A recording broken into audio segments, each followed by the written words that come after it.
अस्सलाम वालेकुम दोस्तों, खुश आमदीद इंसानी दुनिया में, वो चैनल जहां हम दिल और दिमाग के उन पहलुओं पर बात करते हैं जिन्हें अक्सर लोग नज़रअंदाज कर देते हैं। आज का मौजू थोड़ा कड़वा भी है और सच्चा भी, क्योंकि आज हम बात करेंगे उस बीमारी की जो आहिस्ता आहिस्ता रिश्तों को खा जाती है और हमें पता भी नहीं चलता। वो बीमारी है खुदगर्जी। जी हाँ, खुदगर्जी। लेकिन रुक जाएं, ये वीडियो किसी को बुरा कहने के लिए नहीं है, ये वीडियो आईना दिखाने के लिए है। क्योंकि अक्सर हम समझते हैं कि हम तो बहुत मुखलिस हैं, हम तो सबके लिए करते हैं, हम तो बहुत सैक्रिफाइस करते हैं, लेकिन कहीं ऐसा तो नहीं कि अनजाने में हम अपने रिश्तों में सिर्फ अपने ही सोच रहे हों। वीडियो आखिर तक जरूर देखिएगा, क्योंकि आखिर में मैं आपसे एक ऐसा सवाल पूछूंगा जो शायद आपको अंदर तक हिला दे। सबसे पहले एक बात समझ लें, खुदगर्जी हमेशा जानबूझकर नहीं होती। साइकोलॉजी कहती है कि इंसान का दिमाग सर्वाइवल मोड में रहता है। वो पहले अपनी हिफाजत, अपना फायदा, अपनी तस्कीन सोचता है, लेकिन जब यही चीज हद से बढ़ जाए तो रिश्ता सांस नहीं ले पाता। अब सवाल यह है कि हम खुद को खुदगर्ज होने से कैसे बचाएं। इसके लिए सबसे पहले हमें अपनी अंदर की अलामतों को पहचानना होगा। आइए देखते हैं वो 5 अलामात जिनसे हम वक्त पर खुद को रोक सकते हैं। पहली अलामत, आप हर बहस में खुद को दुरुस्त साबित करना चाहते हैं। सोचिए, जब भी कोई इख्तिलाफ हो, क्या आपका पहला रद्द-ए-अमल ये होता है कि मैं कैसे जीतूं? अगर आपका मकसद मसला हल करना नहीं बल्कि बहस जीतना है, तो ये खुदगर्जी की इब्तिदाई अलामत है। साइकोलॉजी में इसे ईगो ड्रिवन थिंकिंग कहा जाता है। आपको सच से ज्यादा अपनी अना अजीज होती है।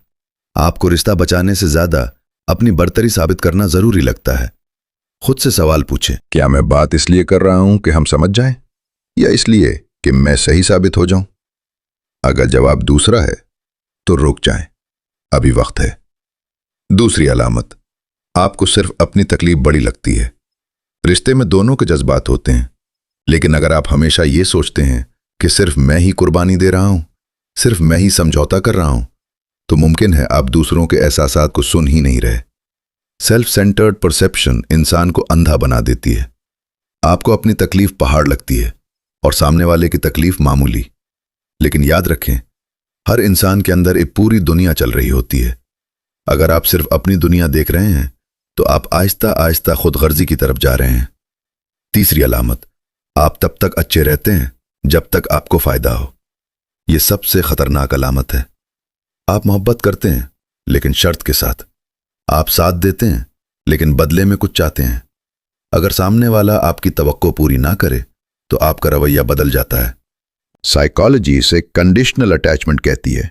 यह मोहब्बत नहीं, ये सौदा है। असल खुलूस ये है कि आप अच्छा इसलिए करें क्योंकि आप अच्छे हैं, ना कि इसलिए कि आपको वापसी में कुछ मिले। चौथी अलामत, आप सुनने के बजाय सिर्फ बोलते हैं। खुदगर्ज इंसान की एक खास निशानी यह है कि वो सुनने में कमजोर होता है। वो दूसरे की बात मुकम्मल होने से पहले जवाब तैयार कर रहा होता है। वो समझने के लिए नहीं सुनता, वो जवाब देने के लिए सुनता है। एक्टिव लिसनिंग रिश्तों की बुनियाद है।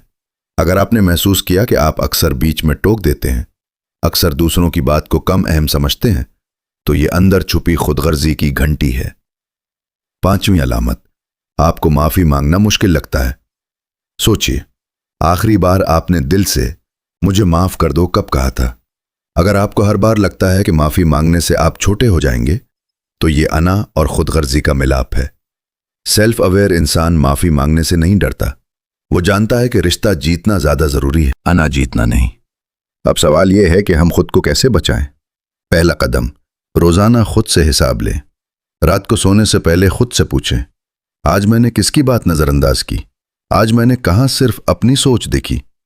दूसरा कदम, एम्पैथी को प्रैक्टिस करें। कोशिश करें कि एक लम्हे के लिए खुद को दूसरे की जगह रखें। सोचें, अगर मैं उसकी जगह होता तो मुझे कैसा लगता? ये एक सादा सा सवाल है, लेकिन रिश्तों को बचा लेता है। तीसरा कदम, ग्रैटिट्यूड पैदा करें। जब इंसान शुक्रगुजार होता है तो वो खुदगर्ज नहीं रहता, वो लेने से ज्यादा देने के बारे में सोचता है। चौथा कदम, अपनी अना को चैलेंज करें। हर बार जब अंदर से आवाज आए मैं क्यों झुकूं, तो खुद से कहें, क्या मैं झुक कर हार जाऊंगा या रिश्ता बचा लूंगा? और पांचवा कदम, कम्युनिकेशन। खामोशी में अक्सर खुदगर्जी पलती है। खुलकर बात करें, अपनी जरूरत भी बताएं और दूसरे की भी सुने। दोस्तों, खुद गर्जी कोई एक दिन में पैदा नहीं होती। ये छोटी छोटी सोचों से शुरू होती है।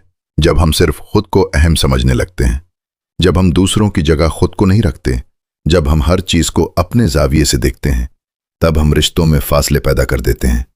और फिर एक दिन हम कहते हैं पता नहीं वो बदल गया है, हालांकि हकीकत ये होती है कि शायद हम बदल चुके होते हैं।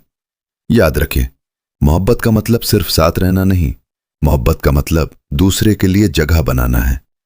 और खुद गर्जी का मतलब सिर्फ अपना हक मांगना नहीं, बल्कि दूसरों का हक ना देखना है। अब मैं आपसे एक सच्चा सवाल पूछना चाहता हूं। अगर आज आपके सब करीबी रिश्तेदार दिल पर हाथ रखकर जवाब दें, तो क्या वो आपको खुद गर्ज कहेंगे या मुखलिस? कमेंट में सिर्फ एक लफ्ज लिखें, मुखलिस या खुद गर्ज। और अगर हिम्मत हो तो ये भी लिखें, आपको लगता है आप में सबसे ज्यादा कौन सी अलामत है? शायद आपका एतराफ किसी और के लिए सबक बन जाए। अगर आप चाहते हैं कि हम इसी तरह दिल के आईने दिखाते रहें और आपको अपने अंदर झांकने का मौका देते रहें, याद रखें, रिश्ता टूटने से पहले खुद को बदल लेना ही असल समझदारी है। अल्लाह हाफिज। वीडियो को लाइक करें और उसे शेयर करें उन लोगों के साथ जो अपने रिश्ते बचाना चाहते हैं।